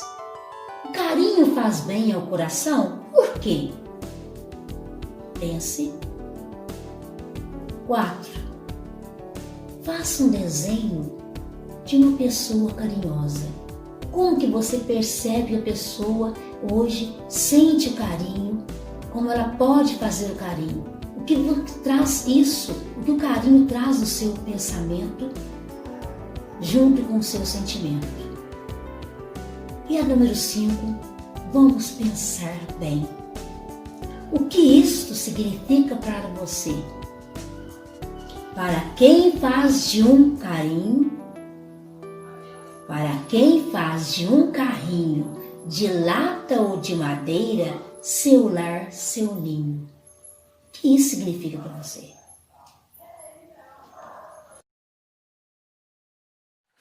Oi, tudo bem? Eu sou o professor Blas da Rede Municipal de Ensino, atuo no bairro São Geraldo e também no Ciência Santa Luzia. Eu queria falar com você um pouquinho sobre a alimentação. É importante a pessoa, todos os seres humanos precisam de comer para a sobrevivência. E se queremos ter uma alimentação saudável, de acordo com a Organização Mundial da Saúde, nós precisamos incluir em nossa alimentação frutas, legumes e verduras. E aí sim teremos uma alimentação equilibrada. Caso contrário, a gente ficamos devendo para nós mesmos nutritivos. A alimentação, na história dela, ela tem sofrido grandes influências do agronegócio, que reduziu o número de produção para grão só, sobretudo para exportação. Se você não sabe, mas 70% da nossa alimentação vem da agricultura familiar, que os pequenos agricultores, cujo incentivo na nossa nação ainda não é tão importante. E mais, a alimentação, ela, de acordo com a região do mundo, ela varia. Ela leva em conta as culturas. É verdade que todo mundo precisa se alimentar para sobreviver, mas é verdade também que em regiões do mundo em que a pessoa come determinados produtos ou alimentos que aqui na nossa região não se come. Aprende-se a comer. Então a alimentação ela é impregnada de cultura. Quando falamos de alimentação, falamos do direito que a pessoa tem de se alimentar. Se a gente for prestar bem a atenção, a gente vai verificar que muitas pessoas, em função da exclusão social em que vivem, elas são privadas de ter pelo menos 3 refeições ao dia. Não porque não tem alimento, não porque elas não estejam perto de alimento, mas sobretudo porque elas estão excluídas desse sistema econômico que exclui a maioria das pessoas, concentra a renda e exclui aqueles que são mais pobres. Então, precisa muita coisa mudar ainda em termos de alimentação. A alimentação, quando é inadequada, ela vai causar obesidade, a gente vai perceber isso. E a obesidade é causadora de inúmeras doenças. Então, repito, é importantíssimo que a pessoa se alimente adequadamente para que ela tenha uma saúde, né, de qualidade, uma vida saudável. Passa pela alimentação isso tudo. Uma das grandes parceiras de uma alimentação saudável é a escola.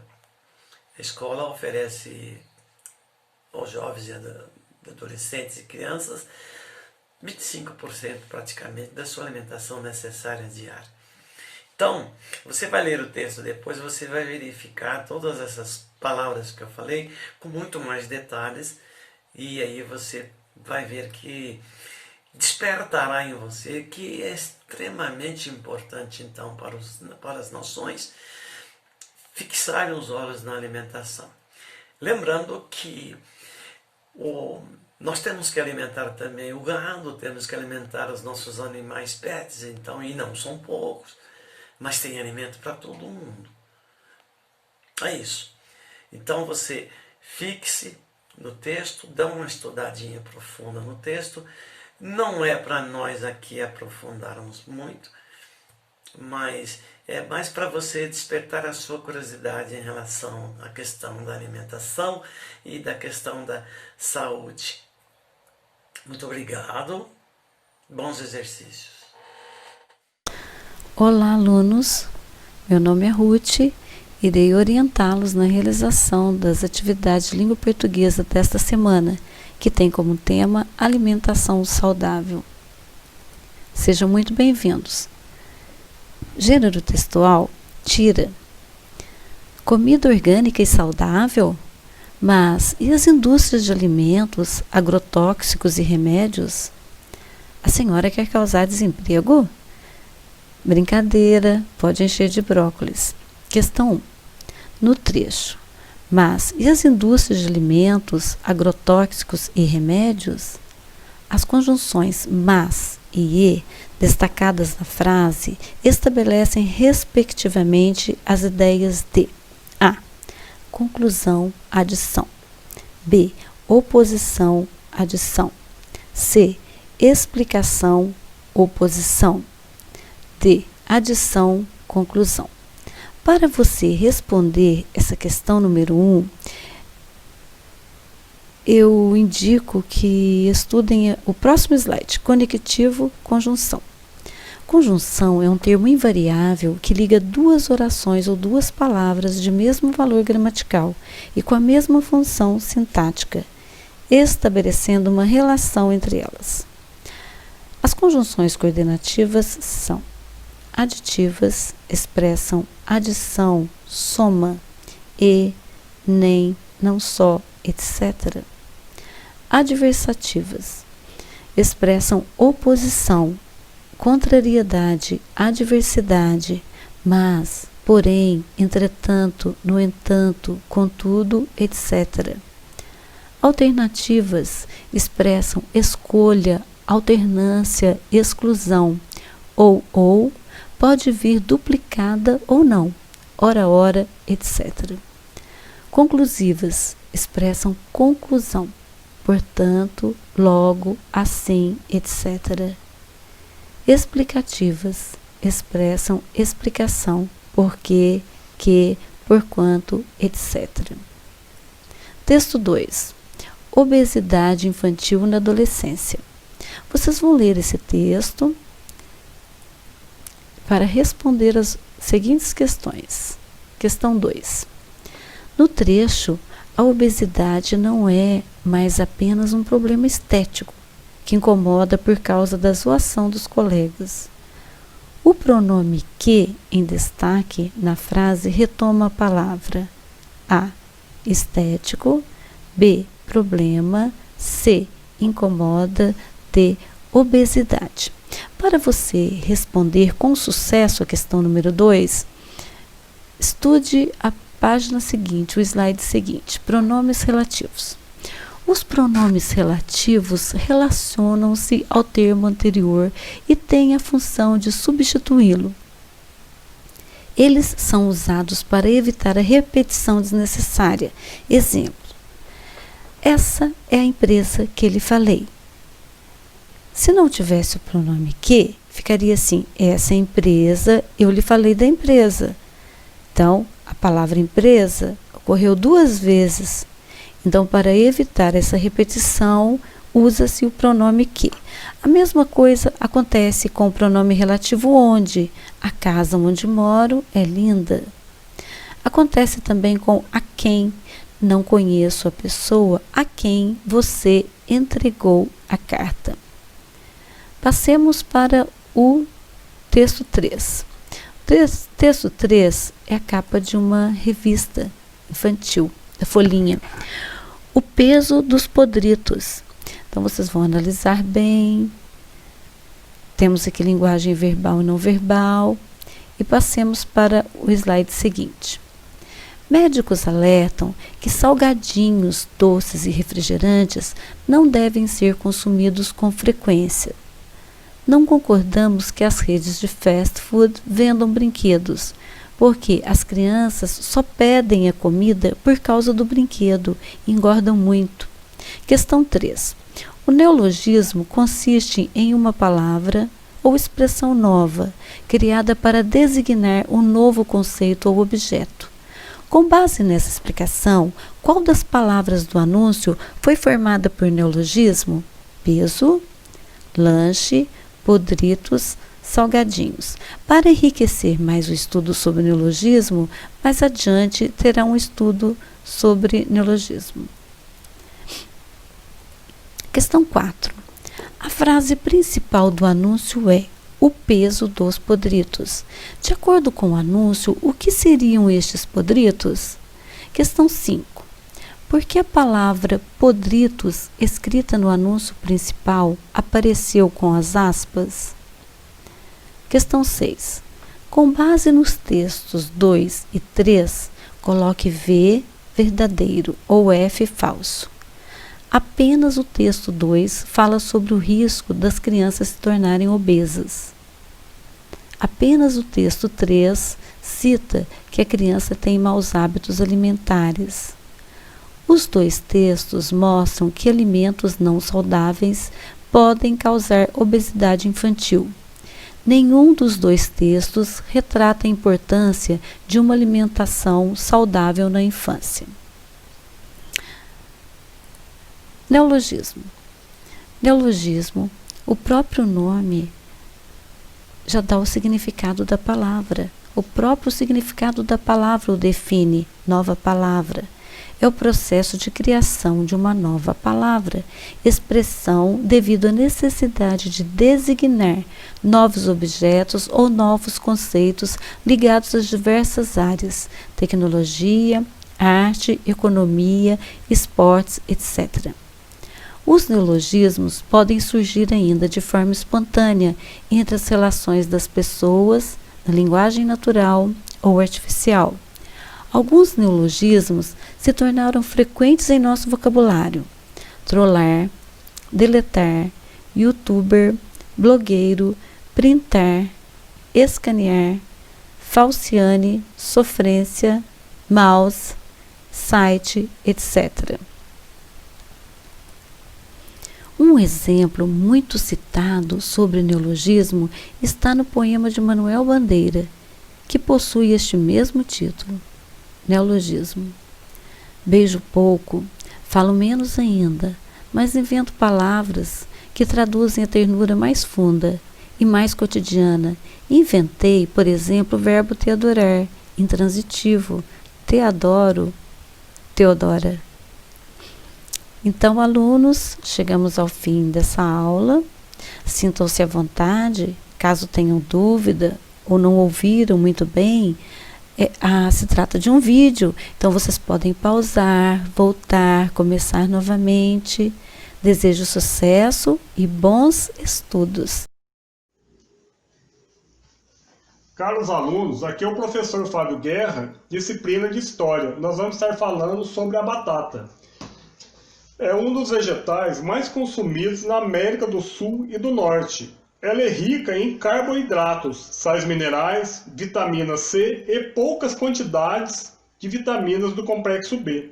Surgiu nos Andes e nas ilhas chilenas. Foi levada para a Europa no século XVI e tornou-se base da alimentação devido à sua importância.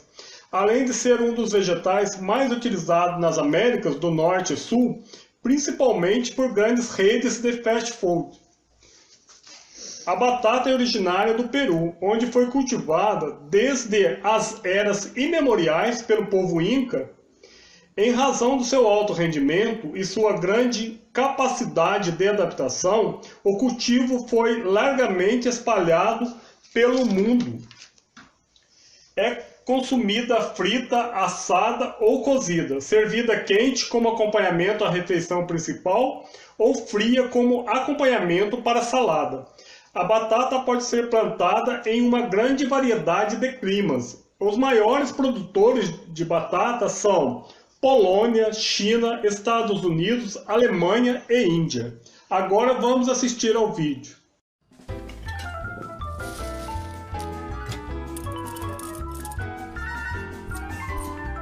Esta é a história do quarto alimento mais produzido no mundo. Coringa nas mais diversas receitas, ela é mesmo apaixonante. Com vocês, a batata!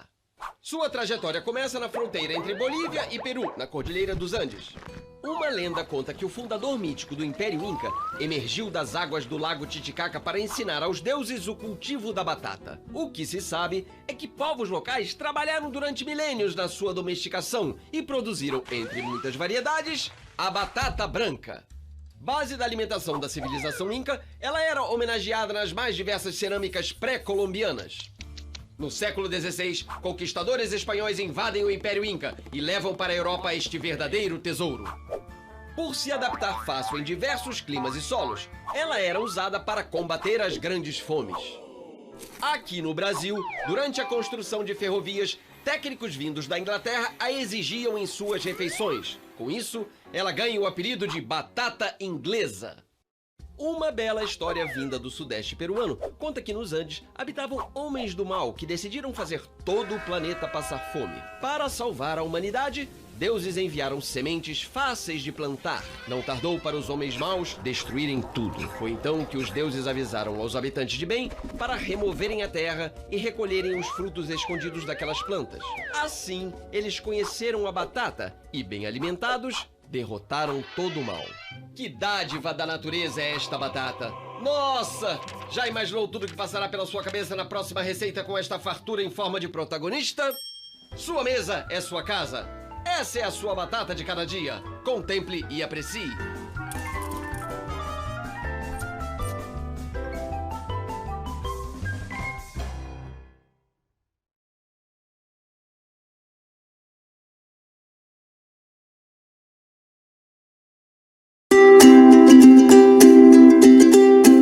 Olá, alunos do 8º e 9º ano. Sejam bem-vindos à nossa aula de ciências. Eu sou a professora Isabel. E essa semana, como o tema é alimentação saudável, iremos estudar o sistema digestório, que é o sistema responsável pela nutrição humana. Vamos lá? Primeiro, temos que lembrar de onde vem a nossa energia. Então, o que nos dá energia são os nutrientes que obtemos através da alimentação. Os alimentos são importantes por serem fonte de energia e também fonte de substâncias necessárias ao nosso corpo. Energia e substâncias são essenciais para o funcionamento do nosso organismo, pois são usadas por ele para, por exemplo, reparar tecidos lesados, crescer e manter-se funcionando corretamente. Essas substâncias são o que chamamos de nutrientes. Existem nutrientes de diferentes tipos, como lipídios, carboidratos, proteínas, vitaminas e sais minerais. Os nutrientes, eles desempenham várias funções. Vamos ver algumas delas? Um nutriente tem função plástica quando atua na constituição das partes do corpo, por exemplo, produzindo novas células. Um nutriente tem função energética quando fornece energia para o nosso corpo. Um nutriente tem função reguladora quando atua para controlar uma ou mais atividades vitais. O processamento do alimento vai acontecer no sistema digestório. Então, o sistema digestório é responsável por processar os alimentos, absorver os nutrientes e excretar as sobras. Então, o sistema digestório, como disse no começo, ele atua na nutrição humana, que consiste em 4 etapas. Essas etapas, então, envolvem um aproveitamento pelo organismo dos nutrientes, que são ingestão, digestão, absorção e eliminação. Antes de falarmos sobre elas, vamos ver alguns órgãos que compõem o sistema digestório? O tubo digestório, ele vai da boca ao ânus. O pâncreas, a vesícula biliar, o fígado e as glândulas salivares, elas não fazem parte do tubo digestório. Elas são glândulas anexas a ele. Porém, elas fazem parte do sistema digestório. O caminho da passagem do alimento pelo tubo digestório é da seguinte maneira. O alimento ele passa pela boca, ele passa pela faringe, pelo esôfago, ele chega no estômago, passa pelo intestino delgado, pelo intestino grosso, e a saída dos restos que não foram absorvidos vão sair então pelo reto, no ânus. Das etapas do processamento dos alimentos, a primeira delas é a de ingestão. Ingerir um alimento consiste em levá-lo à boca, mastigá-lo, claro, caso ele não seja líquido. Enquanto mastigamos os alimentos, eles são triturados pelos dentes, eles são misturados à saliva. A saliva é o líquido produzido pelas glândulas salivares. Então, o alimento é engolido. Por que então que a comida que engolimos não vai para os pulmões? Então é graças à epiglote. No momento que engolimos a comida, um movimento automático de músculos faz abaixar a epiglote. Quando a epiglote abaixa, ela fecha a entrada da laringe, impedindo que o alimento vá para os pulmões. Depois que a comida passa da faringe para o esôfago, a epiglote volta a se elevar, abrindo então a entrada da laringe para a passagem de ar. A digestão é a segunda etapa, que é o processo no qual partículas dos nutrientes vão ser quebradas em partículas menores, para ser transportadas então através da membrana plasmática das células, que vão revestir o intestino. Ou seja, é a transformação de nutrientes em substâncias absorvíveis pelo corpo humano.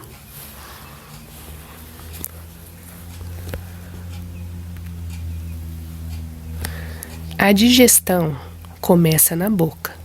Então, o alimento, através da ação química da saliva e também da ação mecânica dos dentes e língua, ou seja, através da mastigação e ensalivação, ele é transformado então em bolo alimentar, que é o nome do alimento depois que ele é ingerido na boca.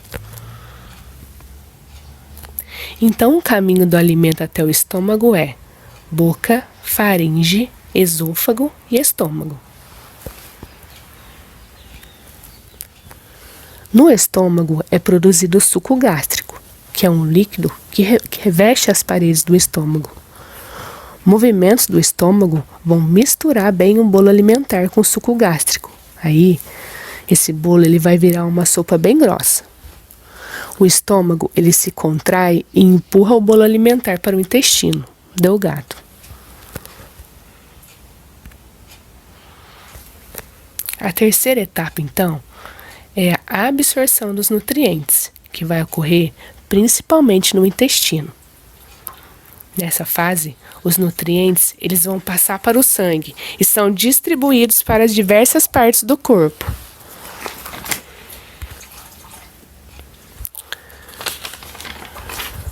A parede interna do intestino é repleta de vilosidades.